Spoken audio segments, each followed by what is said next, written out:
Usajili wa kiungo ni kipaumbele cha Manchester kuelekea dirisha lijalo la usajili, na ikielezwa sifa kuu mbili ni za muhimu. Kwanza, uzoefu wa ligi ya England pamoja na gharama kuwa rahisi. Kiungo wa Kireno Matheus Fernandes anatajwa kuwa ndiye kipaumbele cha Manchester kwa sasa, gharama yake ikitajwa ni angalau inaweza kupatikana kwa urahisi paundi milioni 50 mpaka 55, na huenda ikapungua mpaka 40 kama West Ham watashuka daraja. Inaelezwa ni moja kati ya viungo wenye nguvu na ubunifu mkubwa kwa sasa. Lakini yuko bwana mdogo kutoka klabu ya Middlesbrough, huyu si mwingine bali ni Hayden Hackney, ambaye yeye wanasema ni msambaza upendo katikati ya uwanja.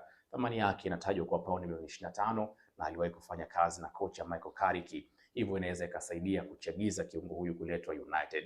Kiungo mwingine ni Sandro Tonali, japo gharama yake inatajwa kwamba inaweza ikasababisha Manchester kuachana mpango huu. Tonali anapatikana kwa paundi milioni 85 kutoka Newcastle United. Uzoefu wake anaweza kuibeba kiungo ya Manchester United. Twenzetu na twende ride, usafiri wa kimtandao ambao unapatikana kwa gharama nafuu wakati huu mafuta yamepanda.